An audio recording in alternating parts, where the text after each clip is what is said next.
Hello friends, स्वागत है आपका अपना YouTube channel study with Mukesh GS में। आज हम लोग बिहार पुलिस नई भर्ती में आज का प्रैक्टिस सेट 11 देखेंगे। यह प्रैक्टिस सेट रुक्मिणी प्रकाशन का चलाया जा रहा है, जिसमें टोटल 30 प्रैक्टिस सेट दिया गया है और हम लोग बहुत जल्द ही न्यू पब्लिकेशन का बिहार पुलिस का प्रैक्टिस सेट लाने वाले हैं। तो अभी तक जो इस चैनल को सब्सक्राइब नहीं किए हैं, सब्सक्राइब जरूर कर लीजिएगा, लाइक कीजिएगा, शेयर कीजिएगा। अगर इसका PDF चाहिए तो इसका डिस्क्रिप्शन में टेलीग्राम का लिंक दे दिया गया है, वहाँ से इसका PDF प्राप्त कर सकते हैं। तो देर न करते हुए आइए चलिए प्रश्न की ओर बढ़ते हैं। निम्नलिखित में कौन सा रबड़ के वल्कनाइजेशन में प्रयोग किया जाता है? तो रबड़ के वल्कनाइजेशन में किसका प्रयोग किया जाता है? तो इसके लिए सल्फर का उपयोग किया जाता है। इसका उत्तर जो है सी सही है। इसमें और भी प्रश्न है कि इस रबड़ का उपयोग दस्ताना रबड़ बैंड बनाने में किया जाता है। और SO2 जो है इसका उपयोग अवकारक रूप में, ऑक्सीकारक रूप में और विरंजक रूप में किया जाता है। और CH2 जो है यह रबड़ को घुला देता है। और कार्बन के यौगिक प्रकृति में सर्वाधिक मात्रा में पाए जाते हैं। नेक्स्ट प्रश्न है कि आंख के किस भाग पर वस्तु का प्रतिबिंब बनता है? तो आंख के किस भाग पर वस्तु का प्रतिबिंब बनता है? तो वस्तु का जो प्रतिबिंब है यह दृष्टि पटल पर बनता है। इसका उत्तर जो है डी सही है। इसमें और प्रश्न है कि निकट दृष्टि दोष में प्रतिबिंब रेटिना पर न बनकर रेटिना के आगे बनता है। दूर दृष्टि में प्रतिबिंब रेटिना के पीछे बनता है। इसका निवारण उत्तल लेंस के द्वारा किया जाता है। किसी भी वस्तु का प्रतिबिंब रेटिना पर 1/10 सेकंड तक रहता है। नेक्स्ट प्रश्न है कि कास्टिक सोडा का रासायनिक नाम क्या है? तो कास्टिक सोडा का रासायनिक नाम क्या है? तो इसका रासायनिक नाम सोडियम हाइड्रोक्साइड है।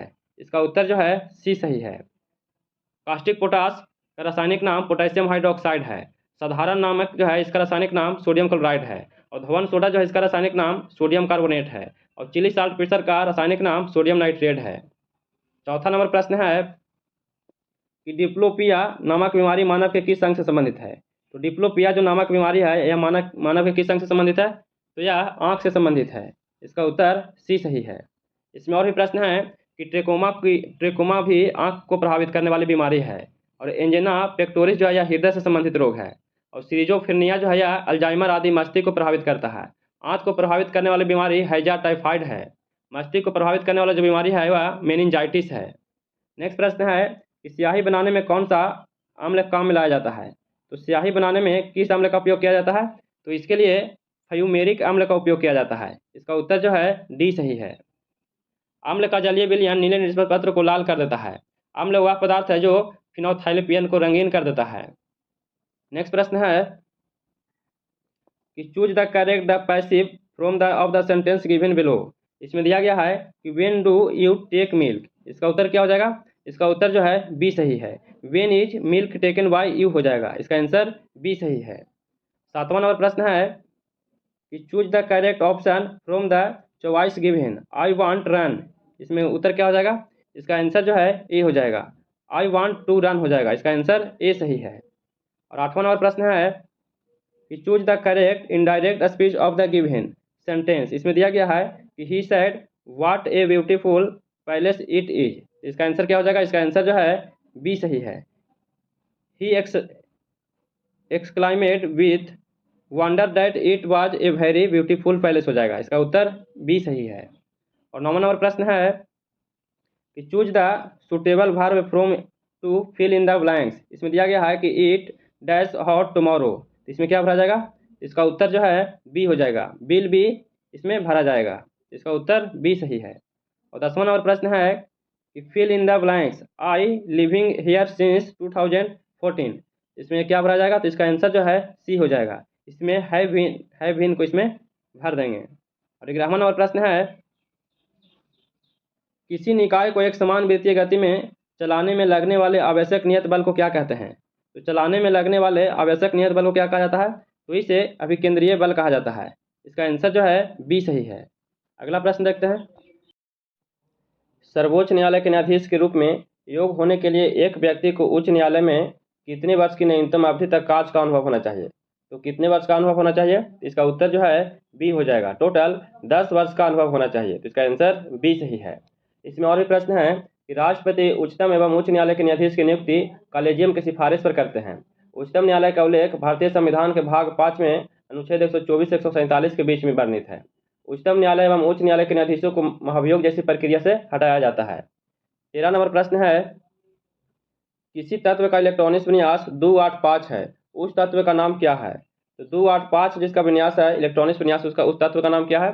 तो उस तत्व का नाम फास्फोरस है। इसका आंसर जो है सी सही है। इसमें और भी प्रश्न है कि फास्फोरस का परमाणु संख्या 15 होता है।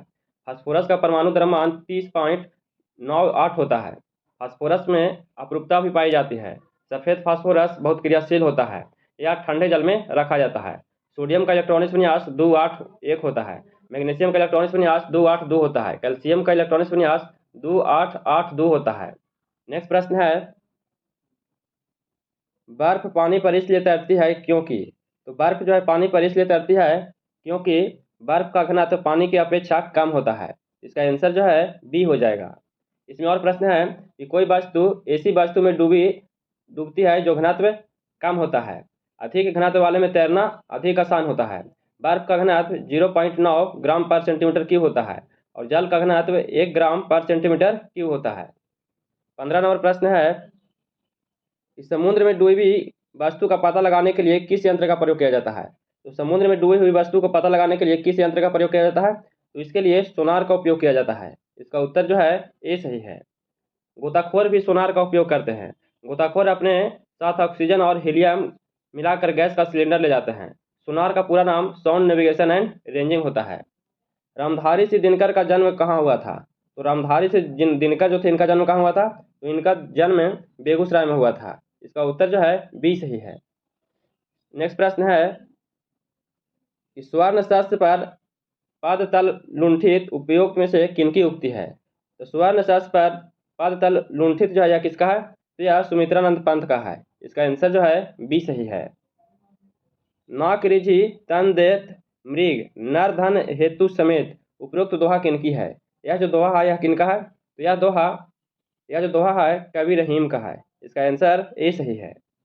19 नंबर प्रश्न है, रामराज का कौन सा समास है। तो रामराज जो है यह कौन सा समास है। तो यह तत्पुरुष समास है। इसका उत्तर जो है सी सही है। पतन का विपरीत शब्द बताना है। तो पतन का विपरीत शब्द क्या होगा। इसका विपरीत शब्द उत्थान हो जाएगा। इसका उत्तर ए सही है। नेक्स्ट प्रश्न है कि प्रत्यास्थता सीमा में अनुदैर्ध्य प्रतिबल एवं अनुदैर्ध्य विकृति के अनुपात को क्या कहते हैं। तो इसे क्या कहा जाता है। तो इसे यंग गुणांक कहा जाता है। इसका उत्तर जो है ए सही है। 22 नंबर प्रश्न है, एक लोला का आयाम ए है तो एक पूर्ण दोलन में तय की गई दूरी का मान क्या होगा। तो एक पूर्ण दोलन में तय की गई दूरी का मान 4a हो जाएगा। इसका उत्तर जो है ए सही है। सरल लोला की आवर्त काल t है एवं लोला की लंबाई l के बीच ग्राफ को दर्शाना है। तो इसका ग्राफ क्या हो जाएगा। तो इसका ग्राफ जो है परवलय हो जाता है। इसका उत्तर डी सही है। 24 नंबर प्रश्न है कि सुबुतगिन निम्न में किसका गुलाम था। तो सुबुतगिन जो है यह किसका गुलाम था। तो यह अल्पतगिन का गुलाम था। इसका उत्तर सी सही है। इसमें और भी प्रश्न है कि भारत पर आक्रमण करने वाला प्रथम तुर्क मुस्लिम शासक सुबुतगिन था। सुबुतगिन ही प्रथम तुर्की था जिसने हिंदू शाही शासक जयपाल को पराजित किया था। इसकी मृत्यु के बाद उसका पुत्र एवं उत्तराधिकारी महमूद गजनवी 998 से 1030 तक गजनी की गद्दी पर बैठा था। नेक्स्ट प्रश्न है, 1 मीटर लंबे सरल लोला का आवर्तकाल लगभग होता है। तो 1 मीटर लंबे लोला का आवर्तकाल कितना होता है। तो इसका आवर्तकाल 2 सेकेंड हो जाता है। इसका आंसर बी सही है। अगला प्रश्न है, दंत चिकित्सक दांतों के आवर्धित प्रतिबिंब देखने के लिए किस प्रकार के दर्पण का उपयोग करते हैं। तो किस प्रकार के दर्पण का उपयोग किया जाता है। तो इसके लिए अवतल दर्पण का उपयोग किया जाता है। इसका आंसर सी सही है। इसमें और भी प्रश्न है कि अवतल दर्पण का उपयोग सोलर में, परावर्तक दूरबीन में, गाड़ी के हेडलाइट में, सेविंग मिरर में किया जाता है। समतल दर्पण का उपयोग घर में चेहरा देखने में, बहुपारदर्शी एवं पेरिस्कोप में किया जाता है। और उत्तल दर्पण का उपयोग है साइड मिरर में, स्टीम लैंप में होता है। उत्तल एवं समतल दर्पण का केवल आभासी प्रतिबिंब निर्माण होता है। अगला प्रश्न है, बल एवं विस्थापन दोनों सदिश हैं तो कार्य जो बल और विस्थापन का गुणनफल क्या होगा। तो बल और विस्थापन का गुणनफल क्या हो जाएगा। तो इसका गुणनफल जो है अदिश हो जाएगा। इसका आंसर बी सही है। अगला प्रश्न है, निम्न में कौन अकबर के नवरत्न में शामिल नहीं थे। तो अकबर के नवरत्न में इनमें से कौन सा शामिल नहीं है। तो इनमें से बैरम खां जो है यह शामिल नहीं था। इसका उत्तर जो है बी हो जाएगा। रामतनु पांडे, हकीम हुकाम और महेश दास ये तीनों शामिल थे लेकिन बैरम खान शामिल नहीं थे। 29 नंबर प्रश्न है, व्यक्तिगत अवज्ञा आंदोलन किस तिथि को प्रारंभ किया गया है। तो व्यक्तिगत अवज्ञा आंदोलन जो है यह किस तिथि को प्रारंभ किया गया है। तो यह 17 अक्टूबर 1940 ईस्वी को प्रारंभ किया गया था। इसका उत्तर जो है डी सही है। इसमें और प्रश्न है कि व्यक्तिगत सत्याग्रह पवनार आश्रय महाराष्ट्र में प्रारंभ हुआ था, जो 17 अक्टूबर 1940 ईस्वी को विनोबा भावे ने किए थे। इसका पहला सत्याग्रही विनोबा भावे थे और दूसरा जो थे जवाहरलाल नेहरू थे और तीसरा सत्याग्रही ब्रह्मदत्त थे। इसी आंदोलन को दिल्ली चलो के आंदोलन के नाम से भी जाना जाता है। 28 नवंबर 1940 को बिहार के प्रथम व्यक्ति सत्याग्रही श्री कृष्ण थे और दूसरे जो थे अनुग्रह नारायण सिन्हा थे। अगला प्रश्न है, भारत में जिस राजनीतिक संगठन की स्थापना वर्ष 1838 में हुआ था उसका नाम क्या है? तो 1838 ईस्वी में जिस संगठन की स्थापना हुआ था उसका नाम क्या था? तो उसका नाम जमींदारी एसोसिएशन था। इसका उत्तर जो है बी सही है। जमींदारी एसोसिएशन लैंड होल्ड सोसाइटी की स्थापना द्वारकानाथ टैगोर द्वारा कलकत्ता में किया गया था। बंगाल ब्रिटिश इंडिया सोसाइटी की स्थापना 1843 ईस्वी में जॉर्ज थॉमसन ने किया था। ब्रिटिश इंडिया एसोसिएशन की स्थापना 1851 में राधाकांत देव और देवेंद्रनाथ टैगोर ने किया था। 31 नंबर प्रश्न है, यहाँ से मैथ का प्रश्न है, इसे बनाइएगा जरूर। इसका उत्तर बता देते हैं। इसका आंसर जो है डी हो जाएगा। और 32 नंबर जो प्रश्न है इसका आंसर बी हो जाएगा, साइन थीटा हो जाएगा। और 33 नंबर जो प्रश्न है इसका उत्तर ए हो जाएगा। और 34 नंबर जो प्रश्न है इसका उत्तर डी हो जाएगा, 720 हो जाएगा। और 35 नंबर जो है इसका आंसर बी दिया गया है, 13/14 हो जाएगा। और जो 36 नंबर प्रश्न है इसका उत्तर ए हो जाएगा, 6% लाभ है। नेक्स्ट प्रश्न है 37 नंबर जो है इसका उत्तर सी दिया गया है। और 38 नंबर जो है इसका भी आंसर सी दिया गया है। और 39 नंबर जो है 39 का उत्तर बी दिया गया है। और 40 जो है इसका आंसर सी दिया गया है। एमनेस्टी इंटरनेशनल नामक संस्था किस क्षेत्र में कार्य करती है? तो एमनेस्टी इंटरनेशनल नामक जो संस्था यह किस क्षेत्र में कार्य करता है? तो यह संस्था जो है मानवाधिकारों की रक्षा के लिए काम करता है। इसका उत्तर डी सही है। एमनेस्टी इंटरनेशनल दिवस 28 मई को मनाया जाता है, जिसका मुख्यालय लंदन में स्थित है। अगला प्रश्न है, किस विद्वान ने भारतीय संविधान को सहकारी संघवाद का एक उदाहरण कहा है? तो सहकारी संघवाद का एक उदाहरण है, यह किसके द्वारा कहा गया है? तो यह जो कथन है यह कथन ग्रेनविल ऑस्टिन के द्वारा कहा गया है। इसका आंसर जो है डी सही है। दक्षिणापथपति की पदवी पहले किसने ग्रहण किया था? तो दक्षिणापथपति की जो पदवी है यह किसने ग्रहण किया था? तो यह श्री सातकर्णी प्रथम के द्वारा ग्रहण किया गया था। इसका आंसर जो है सी सही है। इसमें और भी प्रश्न है कि पुलकेशिन द्वितीय को भी एहोल अभिलेख से दक्षिणापथ स्वामी कहा गया है। सातकर्णी प्रथम को सातवाहन वंश के वास्तविक संस्थापक माना जाता है। नानाघाट अभिलेख का संबंध सातकर्णी प्रथम से था। नासिक अभिलेख का संबंध गौतमीपुत्र सातकर्णी से है। सातवाहन वंश की स्थापना सिमुक के द्वारा किया गया था। नेक्स्ट प्रश्न है कि कण्व राजवंश का संस्थापक कौन था? तो कण्व राजवंश का संस्थापक कौन था? तो इसका संस्थापक वासुदेव था। इसका उत्तर सी सही है। इसमें और प्रश्न है कि कण्व वंश का अंतिम राजा सुशर्मा था। शुंग वंश के संस्थापक पुष्यमित्र शुंग थे। सुशर्मा को पराजित 28 BC में सिमुक ने सातवाहन वंश की स्थापना किया था। 45 नंबर प्रश्न है, श्रवण बेलगोला में गोमतेश्वर की मूर्ति का निर्माण किसने करवाया था? तो श्रवण बेलगोला में गोमतेश्वर की मूर्ति का जो निर्माण है यह किसने करवाया था? तो इसका निर्माण चामुंड राय के द्वारा करवाया गया था। इसका उत्तर जो है डी सही है। गोमतेश्वर की मूर्ति जैन धर्म के प्रथम तीर्थकार ऋषभदेव के पुत्र की है। गोमतेश्वर मूर्ति की ऊंचाई 57 फीट है। गोमतेश्वर की मूर्ति को बाहुबली की मूर्ति भी कहा जाता है। 46 नंबर प्रश्न है, निम्न में किस विचार का संबंध जयप्रकाश नारायण से नहीं है? तो किस विचार जो है वह जयप्रकाश नारायण से संबंधित नहीं है? तो इनमें से क्या संबंधित नहीं है? तो इनमें से चौखंबा राज जो है यह विचार संबंधित नहीं है। तो इसका उत्तर बी हो जाएगा। इनसे जो विचार संबंधित था समाजवाद था, समग्र क्रांति था, दल विहीन लोकतंत्र था और सहकारी कृषि का समर्थन था। ये चारों का विचार संबंध था, लेकिन चौखंबा राज का नहीं था। तो इसका उत्तर डी हो जाएगा। नेक्स्ट प्रश्न है, निम्न में कौन सी एक समिति संसद की अस्थायी समिति नहीं है? संसद के इनमें से अस्थायी समिति कौन सा नहीं है? तो लेख लेखा समिति यह तो है, प्राक्कलन समिति ये भी है, लोक उपकर्म समिति ये भी है, वित्त मंत्रालय की परामर्श पद समिति जो है यह नहीं दिया गया है। इसका उत्तर डी हो जाएगा, यह गलत दिया गया है।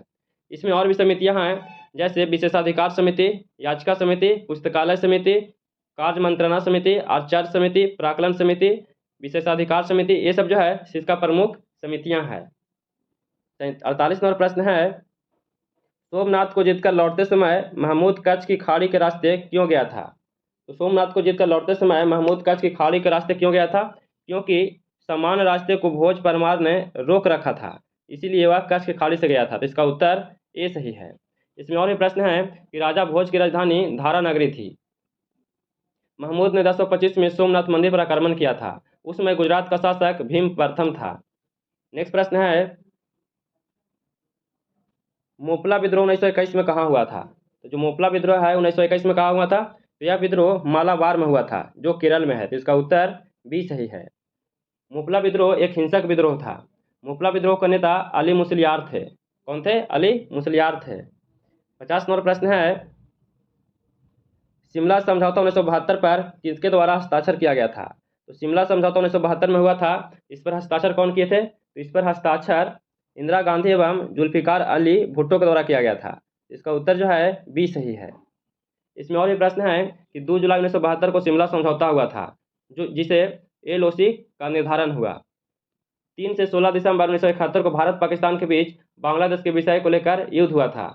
और शिमला सम्मेलन जो है यह 1945 में हुआ था। शिमला सम्मेलन 1945 में हुआ था। 51 नंबर प्रश्न है निम्नलिखित में किन पहाड़ियों पर उष्णकटिबंधीय सदाबहार वन पाए जाते हैं। तो किन पहाड़ियों पर उष्ण सदाबहार वन पाए जाते हैं? तो यह नीलगिरी की पहाड़ियां पर पाया जाता है। इसका उत्तर ए सही है। और भी प्रश्न है कि नीलगिरी पहाड़ी चाय उत्पादन के लिए प्रसिद्ध है। नीलगिरी पहाड़ी पर टोडा जनजाति रहते हैं। टोडा जनजाति का मुख्य पेशा पशुपालन है जिससे भैंसा पालन सबसे महत्वपूर्ण है। नीलगिरी की पहाड़ियाँ पूर्वी घाट और पश्चिमी घाट का मिलन बिंदु है। 52 नंबर प्रश्न है निम्नलिखित में से लैटेराइट मिट्टी कहाँ पाई जाती है। तो लेटेराइट मिट्टी जो है यह कहाँ पाया जाता है। तो लेटेराइट मिट्टी जो है यह तमिलनाडु, कर्नाटक और उड़ीसा के क्षेत्र में पाया जाता है। इसका उत्तर जो है उपयुक्त में से सभी सही दिया गया है। इसका आंसर डी सही है। लेटेराइट मिट्टी में आयरन और सिलिका की बहुलता अधिक होता है। सफ़ेद लेटेराइट की उर्वरता सबसे कम होती है और क्रियोलिन के कारण इनका रंग सफ़ेद हो जाता है। लेटेराइट मिट्टी चाय एवं इलायची की खेती के लिए सर्वाधिक उपयुक्त मिट्टी है। 53 नंबर प्रश्न है सिंधु गंगा के मैदान की नई जलोढ़ मिट्टी को किस नाम से जाना जाता है। तो सिंधु गंगा के मैदान की जलोढ़ मिट्टी को किस नाम से जाना जाता है। इस मिट्टी को खादर कहा जाता है। इसका आंसर जो है ए सही है। और भी प्रश्न है कि पुरानी जलोढ़ मिट्टी को बांगर कहा जाता है। काली मिट्टी को रेगुर मिट्टी, कपासी मिट्टी, जुताई मिट्टी, चारनोजम मिट्टी भी कहा जाता है। मृदा का अध्ययन पेडोलॉजी कहलाता है। जलोढ़ मिट्टी में पोटास की बहुलता अधिक होती है लेकिन नाइट्रोजन, फास्फोरस, ह्यूमस की कमी होता है। बाघ परियोजना कब आरंभ किया गया था। तो बाघ परियोजना जो है यह कब आरंभ किया गया था। तो यह वर्ष 1973 ईस्वी को आरंभ किया गया था। इसका आंसर जो है ए सही है। और भी प्रश्न है कि हाथी परियोजना 1992 ईस्वी को प्रारंभ किया गया था। विश्व में सर्वाधिक बाघ भारत में है। भारत में बाघों की 2022 के गणना के अनुसार 3167 बाघ हैं और 2018 के गणना के अनुसार भारत में सबसे अधिक बाघ मध्य प्रदेश में 526 हैं। अगला प्रश्न है कि भारत में यूरेनियम कहाँ पाया जाता है। तो भारत में यूरेनियम जो है कहाँ पाया जाता है। तो यह सिंहभूम में पाया जाता है जो झारखंड में है। तो इसका उत्तर सी सही है। इसमें और भी प्रश्न है कि भारत में यूरेनियम के लिए जादूगोड़ा खनन सबसे प्रसिद्ध है। यूरेनियम का प्रयोग नाभिकीय ऊर्जा और परमाणु बम बनाने में किया जाता है। सबसे अधिक यूरेनियम का उत्पादन कजाकिस्तान करता है।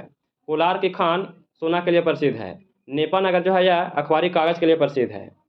56 नंबर प्रश्न है निम्नलिखित पर विचार करना है। उपयुक्त में उत्तर से दक्षिण की ओर इसे सजाना है। तो उत्तर के दक्षिण की ओर कौन सा है। तो उत्तर से दक्षिण की ओर सबसे पहले महादेव की पहाड़ियाँ है, इसके बाद सतपुड़ा की पर्वत है, इसके बाद सहाद्री पर्वत है। इसका उत्तर जो है सी सही दिया गया है। इसमें और भी प्रश्न है कि विंध्याचल पर्वत श्रेणी को उत्तर और दक्षिण भारत का विभाजक रेखा माना जाता है। नर्मदा नदी विंध्याचल पर्वत और सतपुड़ा पर्वत के बीच से बहती है। पश्चिमी घाट को सहाद्री के नाम से भी जाना जाता है। उत्तरी सहाद्री की सर्वोच्च चोटी कालसूबाई और दक्षिणी सहाद्री की सर्वोच्च चोटी कुद्रेमुख है।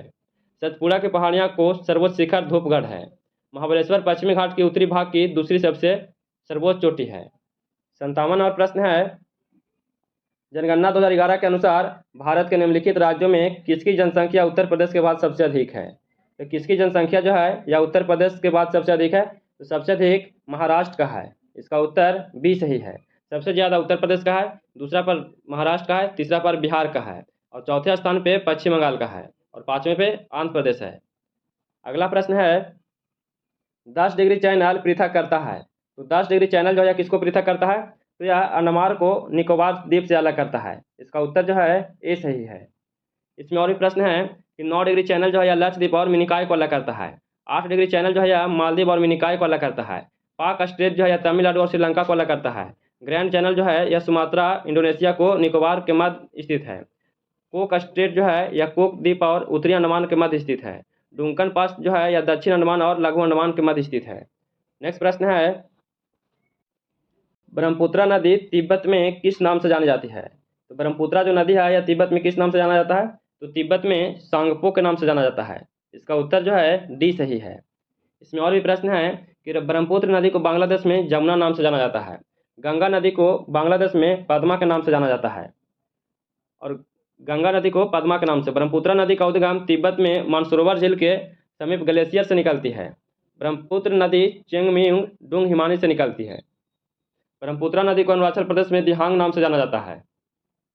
और भारत से होकर बहने वाली सबसे लंबी नदी ब्रह्मपुत्र नदी है, जिसकी 2900 किलोमीटर लंबी है। नेक्स्ट प्रश्न है, इनमें पंचायत समिति का अंग कौन है? तो पंचायत समिति का इनमें से कौन सा अंग है? तो पंचायत समिति का जो अंग है प्रमुख है। इसका उत्तर डी सही है। इसमें और भी प्रश्न है कि बिहार पंचायत राज अधिनियम 2006 के अनुसार प्रत्येक प्रखंड में एक पंचायत समिति का गठन होता है। पंचायत समिति में से एक प्रमुख और एक उप प्रमुख चुना जाता है। ग्राम पंचायत पंचायती राज का मौलिक यूनिट है। 61 नंबर प्रश्न है, किसी विशेष वर्ग या समूह के हितों को बढ़ावा देने वाले संगठन को किस नाम से पुकारा जाता है? तो बढ़ावा देने वाले संगठन को किस नाम से पुकारा जाता है? तो इसे हित समूह के नाम से पुकारा जाता है। इसका उत्तर जो है सी सही है। 62 नंबर प्रश्न है, सर्वोच्च न्यायालय ने किस मुकदमे में यह बनाए रखा कि प्रस्तावना संविधान का भाग नहीं है? तो प्रस्तावना संविधान का भाग नहीं है, यह कौन सा मुकदमा था? तो यह बेरूवाड़ी मुकदमा था। इसके अनुसार यह कहा गया कि प्रस्तावना जो है यह संविधान का भाग नहीं है। इसका उत्तर जो है ए हो जाएगा। इसमें और भी प्रश्न है कि केशवानंद भारती बनाम केरल राज्य विवाद 1973 में सर्वोच्च न्यायालय ने यह निर्णय दिया कि प्रस्तावना संविधान का भाग है, जो 1973 में दिया गया था। और गोलकनाथ बनाम जो था यह पंजाब राज्य विवाद में सर्वोच्च न्यायालय ने यह निर्णय दिया था कि संसद नागरिकों के मूल अधिकार में परिवर्तन का अधिकार नहीं रखती है। यह जो है 1967 में दिया गया था और यह 1973 में दिया गया था। अगला प्रश्न है, संयुक्त राष्ट्र संघ की राजकाज की भाषा क्या है? तो संयुक्त राष्ट्र संघ की राजकाज भाषा क्या है? तो इसका राजकाज भाषा जो है अंग्रेजी और फ्रेंच है। इसका आंसर बी सही है। यूएन मुख्यालय यूएनओ का मुख्यालय न्यूयॉर्क में स्थित है। यूएनओ की मान्यता प्राप्त भाषा चीनी, रशियन, अरबी, स्पेनिश, फ्रेंच और अंग्रेजी है। यूएन का 6 अंग है। अगला प्रश्न है, संयुक्त राष्ट्र यूएन की स्थापना किस दिन हुआ था? तो संयुक्त राष्ट्र की स्थापना किस दिन हुआ था? तो इसकी स्थापना 24 अक्टूबर 1945 को किया गया था। इसका आंसर बी सही है। इसके 5 अस्थायी और 10 अस्थायी सदस्य होते हैं। 24 अक्टूबर 1945 को यूएनओ की स्थापना के समय कुल 51 देश था। पोलैंड 51वां यूएनओ का संस्थापक सदस्य है। भारत 30 अक्टूबर 1945 को यूएनओ की सदस्य बना था और दक्षिणी सूडान जो है यह यूएनओ का 193वां सदस्य बना है। 65 नंबर प्रश्न है कि how to avoid a climate disaster पुस्तक के लेखक कौन है? तो how to avoid a climate disaster के लेखक कौन है? तो इसका लेखक बिल गेट्स हैं। इसका आंसर जो है बी सही है। 66 नंबर प्रश्न है, निम्न में कौन सा कथन सही नहीं है? इनमें से कौन सा कथन सही नहीं दिया गया है? इनमें से जो कथन सही नहीं है वह आरबीआई देश का केंद्रीय बैंक है, यह तो बिल्कुल सही है। आरबीआई की स्थापना 1949 में किया गया था, तो नहीं, यह गलत है। यह 1949 में नहीं किया गया था। इसकी स्थापना 1 अप्रैल 1935 ईस्वी को किया गया था। यह गलत दिया गया है। आरबीआई केंद्रीय एवं राज्य सरकारों का बैंकर होता है, ये भी सही है। आरबीआई देश के विदेश विनिमय निधि का भी रक्षक होता है, तो ये भी सही है। इसका आंसर जो है बी गलत दिया गया है। हिल्टन यंग कमीशन केंद्रीय बैंकिंग जांच समिति की सिफारिश के आधार पर 1935 से भारतीय रिजर्व बैंक अधिनियम 1934 एक्ट पारित किया गया था। इसके तहत 1 अप्रैल 1935 को भारतीय रिजर्व बैंक की स्थापना किया गया था। आरबीआई का राष्ट्रीयकरण 1 जनवरी 1949 ईस्वी को किया गया था। 67 नंबर प्रश्न है, निम्नलिखित में कौन सा पौधे के तने के माध्यम से प्रजनन करता है? तो पौधे के तने के माध्यम से जो प्रजनन करता है वो कौन करता है? तो यह जो है पौधे के तने से प्रजनन करता है जो गुलाब है। इसका आंसर डी सही है। 68 नंबर प्रश्न है, national stocks exchange of India का प्रवर्तक है। तो नेशनल स्टॉक्स एक्सचेंज जो इंडिया है इसका प्रवर्तक कौन है? इसका प्रवर्तक जो है भारतीय स्टेट बैंक है, बिल्कुल सही है। LIC और GIC है, ये भी सही है। IDBI है, तो ये भी सही है। इसका उत्तर जो है डी हो जाएगा। उपयुक्त में से सभी सही दिया गया है। अगला प्रश्न है, इनमें कौन सी सबसे लंबी नदी है जिसका उद्गम भारत में हुआ है? तो सबसे लंबी नदी है और जिसका उद्गम भारत में हुआ है, तो कौन सा नदी है? तो वह नदी जो है गंगा नदी है। इसका आंसर डी सही है। इसमें और भी प्रश्न है कि गंगा नदी का उद्गम गंगोत्री के पास गोमुख हिमानी से हुआ है। गंगा नदी की लंबाई 2525 किलोमीटर है। भारत से होकर बहने वाली सबसे बड़ी नदी ब्रह्मपुत्र नदी है, जिसकी लंबाई 2900 किलोमीटर है। भारत से होकर बहने वाली दूसरी सबसे बड़ी नदी सिंधु नदी है, जिसकी लंबाई 2880 किलोमीटर है। सिंधु और ब्रह्मपुत्र नदी का उद्भव स्थल जो है तिब्बत के मानसरोवर झील के हिमनद से हुआ है, और झेलम नदी का उद्भव जो है यह शेषनाग झील से हुआ है। CaO का सूत्र इकाई द्रव्यमान कितना होता है? तो CaO का सूत्र इकाई द्रव्यमान जो है कितना हो जाएगा? तो Ca का 20 होता है और O का 8 होता है। अगर इसका द्रव्यमान निकालेंगे तो Ca का 40 हो जाएगा और ऑक्सीजन का कितना हो जाएगा? 16 हो जाएगा। तो दोनों का ऐड करेंगे तो 56 हो जाएगा। तो इसका उत्तर जो है बी हो जाएगा। 56 यू दिया गया, तो इसका आंसर बी सही है। इसमें और भी प्रश्न है कि कैल्शियम ऑक्साइड का अनुसूत्र CaO होता है। कैल्शियम ऑक्साइड को क्यूबिक लाइन भी कहा जाता है। कैल्शियम हाइड्रोक्साइड को बुझा हुआ चूना कहा जाता है। कैल्शियम क्लोराइड को इसका उपयोग जल शोषक पदार्थ के रूप में किया जाता है। कैल्शियम ऑक्साइड का उपयोग सीमेंट उद्योग एवं कांच के निर्माण में किया जाता है। अगला प्रश्न है कि धोवन सोडा का रासायनिक सूत्र क्या होता है? तो धोवन सोडा का रासायनिक सूत्र क्या होता है? तो इसका रासायनिक सूत्र Na2CO3 10H2O होता है। इसका उत्तर जो है ए सही है। धोवन सोडा का नाम सोडियम कार्बोनाइट डिहाइड्रेट होता है। खाने वाले सोडा का रासायनिक सूत्र NaHCO3 होता है। खाने वाले सोडा को सोडियम कार्बोनेट भी कहते हैं। हाइड्रोजन परऑक्साइड का अनुसूत्र H2O2 है। इसका प्रयोग ऑक्सीकारक में होता है। सोडियम नाइट्रेट का रासायनिक सूत्र NaNO3 होता है। नेक्स्ट प्रश्न है, भारतीय रिजर्व बैंक के ओपन मार्केट ऑपरेशन से आशय क्या है? भारतीय रिजर्व बैंक के ओपन मार्केट ऑपरेशन से आशय क्या है? तो इसका आशय सिक्योरिटीज में व्यापार करना है। इसका आंसर सी हो जाएगा। 73 नंबर प्रश्न है, निम्न में कौन से ब्रांड द्वारा भारतीय संस्थान विदेशी बाजारों से विदेशी मुद्रा की बजाय रुपये में पैसा जुटा सकते हैं? तो रुपये में पैसा जुटा सकते हैं यह किसके द्वारा? तो यह मसाला बॉन्ड के द्वारा। इसका उत्तर बी हो जाएगा। नेक्स्ट प्रश्न है, ग्रैंड अस्लम शब्द किससे संबंधित है? तो ग्रैंड अस्लम जो है यह किससे संबंधित है? तो इसका संबंध लाल टेनिस से है। इसका उत्तर ए हो जाएगा। अगला प्रश्न है कि स्टार्च में आयोडीन डालने पर उसका रंग कैसा पड़ जाता है? तो स्टार्च में आयोडीन डालेंगे तो उसका रंग जो है कैसा पड़ जाता है? तो उसका रंग नीला हो जाता है। इसका उत्तर जो है ए सही है। स्टार्च एवं सेलुलोज दोनों का स्रोत वनस्पति है। स्टार्च मंड पौधों में संचित भोजन का सबसे महत्वपूर्ण भाग है, जबकि सेलुलोज पौधों की कोशिका भित्ति में पाया जाता है।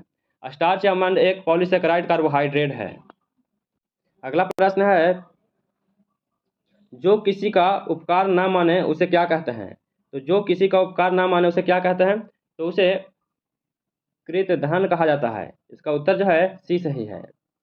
राम खाना खाएगा इस वाक्य का क्रमवाचक रूप क्या है? तो राम खाना खाएगा इस वाक्य का क्रमवाचक क्या है? तो इसका जो है उत्तर ए हो जाएगा। राम के द्वारा खाना खाया जाएगा। इसका आंसर ए सही है। 78 नंबर प्रश्न है, कुत्ते ने बिल्ली को मारा इस वाक्य में बिल्ली का कौन सा कारक है? तो कुत्ते ने बिल्ली को मारा, इसमें बिल्ली को कौन सा कारक है? इसका उत्तर बी हो जाएगा। यह जो है कर्म कारक है। इसका आंसर बी सही है। इनमें विशेषण है, इनमें कौन सा जो है विशेषण है? तो इनमें विशेषण जो है गोल जो है यह विशेषण है। तो इसका उत्तर डी सही है। 80 नंबर प्रश्न है, फरवरी 2023 में तुर्की और सीरिया में आए विनाशकारी भूकंप में भारत सरकार के तुर्की की मदद के लिए कौन सा ऑपरेशन चलाया गया था? तो तुर्की के लिए भारत के द्वारा कौन सा ऑपरेशन चलाया गया था? तो भारत के द्वारा ऑपरेशन दोस्त चलाया गया था। इसका उत्तर जो है सी सही है। 81 नंबर प्रश्न है कि निम्न कण एक ही गतिज ऊर्जा के साथ चल रहे हैं, उनमें से सबसे अधिक संवेग किसका है? तो उनमें से सबसे अधिक संवेग किसका है? तो सबसे अधिक जो संवेग है अल्फा कण का है। इसका उत्तर डी सही है। इसमें और प्रश्न है कि सबसे अधिक वेधन क्षमता जो है गामा किरण का होता है और सबसे अधिक आयनन क्षमता जो है अल्फा किरण का होता है। रेडियो सक्रियता की माप GM काउंटर ने किया था। 82 नंबर प्रश्न है, जंग रोधी इस्पात के निर्माण में इस्पात का मिश्रितावन किससे होता है? तो जंग रोधी इस्पात में इस्पात का मिश्रितावन जो है किससे होता है? तो यह क्रोमियम और निकिल के द्वारा होता है। इसका उत्तर जो है सी सही है। कांसा में कॉपर और टिन का अनुपात 70:30 होता है। जर्मन सिल्वर में कॉपर, जिंक और निकेल का प्रयोग किया जाता है। टांका में टिन और सीसा के मिश्रण से बनाए जाते हैं। 83 नंबर प्रश्न है, अम्लीय वर्षा में प्राय क्या अधिक मात्रा में होता है?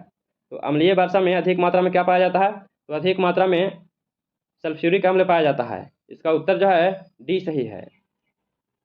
अम्ल वर्षा वायु में SO2 तथा NO2 के सांद्र के कारण होती है। अम्ल वर्षा में नाइट्रोजन तथा सल्फर के ऑक्साइड मिले होते हैं।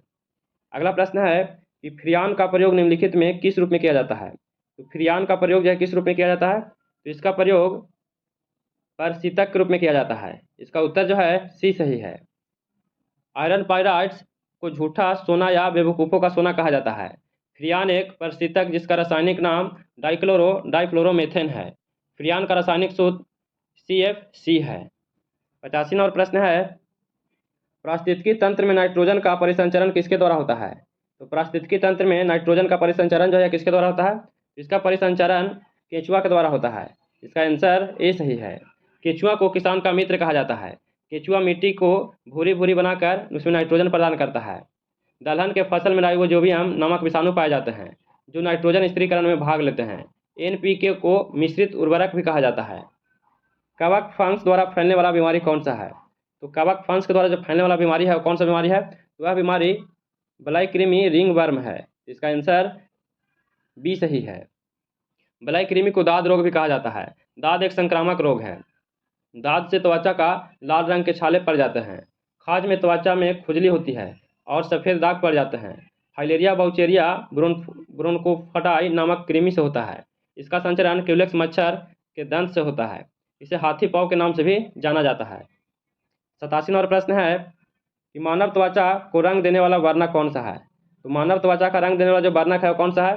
तो वह वर्णक मेलानिन है। कौन सा है? मेलानिन है। तो इसका आंसर ए सही है।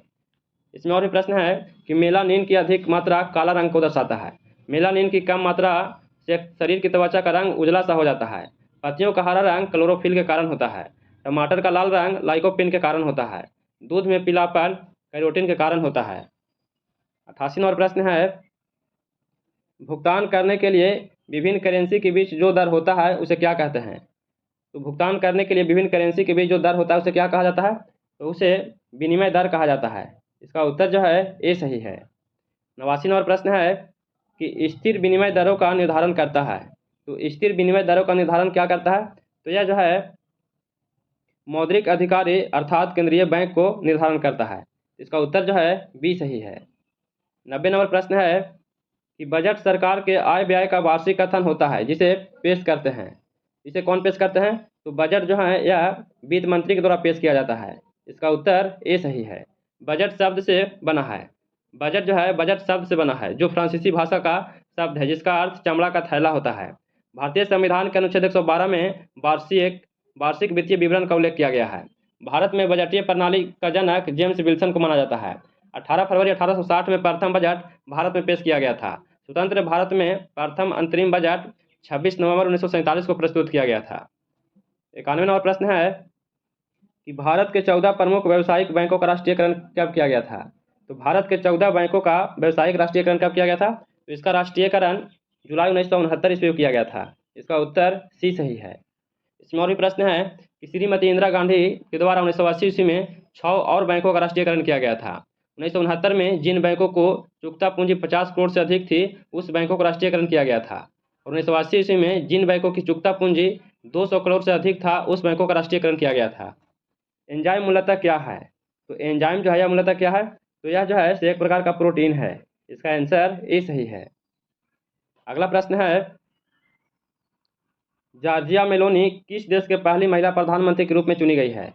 तो जॉर्जिया मेलोनी जो है यह किस देश के पहली महिला प्रधानमंत्री चुनी गई है? तो यह इटली का चुना गया है। इसका उत्तर ए हो जाएगा। 94 नंबर प्रश्न है कि निम्न में से किसे बमनवा दादा साहेब फाल्के पुरस्कार दिया गया था? बमनवा दादा साहेब फाल्के पुरस्कार जो है किसे दिया गया था? तो यह आशा पारेख को दिया गया है। इसका उत्तर जो है बी सही है। 95 नंबर प्रश्न है, डॉक्टर बाबा साहेब अम्बेडकर की 70 फीट की ऊंची प्रतिमा स्टैचू ऑफ नॉलेज का अनावरण कहाँ किया गया है? तो स्टैचू ऑफ नॉलेज का अनावरण कहाँ किया गया है? तो इसका अनावरण जो है लातूर महाराष्ट्र में किया गया है। इसका उत्तर ए सही है। अब यहाँ से 5 इंग्लिश का प्रश्न दिया गया है। तो choose the correct suffix in the given sentence. इसमें दिया गया है कि it was his sea polish दिया गया है। इसका आंसर क्या हो जाएगा? तो इसका आंसर जो है सी सही है। इसका आंसर नेस हो जाएगा। Choose the correct prefix in the given sentence. इसमें दिया गया है कि the boss told me to write the report दिया गया है। इसमें आंसर क्या हो जाएगा? तो इसका उत्तर जो है ए सही है। इसका उत्तर ए हो जाएगा। 98 नंबर प्रश्न है कि translate the sentence given below. इसमें दिया गया है कि उसकी आवाज़ बहुत प्यारी है। तो इसका क्या हो जाएगा उत्तर? इसका उत्तर जो है ए हो जाएगा। His voice is very sweet हो जाएगा। तो इसका आंसर ए सही है। 99 नंबर प्रश्न है कि choose the correct the preposition in the sentence below. इसमें दिया गया है कि he felt pity the poor. इसका आंसर क्या हो जाएगा? इसका उत्तर जो है सी हो जाएगा। इसका आंसर 4 दिया गया है। और आज का अंतिम प्रश्न है, इसका answer choose the correct spelling of the word given below. इसमें मीनिंग दिया गया है। इसमें शुद्ध मीनिंग कौन सा दिया गया है? इसमें करेक्ट जो दिया गया है वह इसका उत्तर ए हो जाएगा। इसमें कमिटी जो है यह शुद्ध लिखा गया है। तो इसका आंसर ए हो जाएगा। तो कैसा लगा वीडियो? अगर वीडियो पसंद आया हो तो please like share and subscribe कीजिएगा। दोस्तों के पास शेयर जरूर कीजिएगा। और हम लोग बहुत जल्द ही बिहार पुलिस का एक नया प्रैक्टिस सेट और लाने वाले हैं। तो फिर मिलते हैं नए वीडियो के साथ। जय हिंद।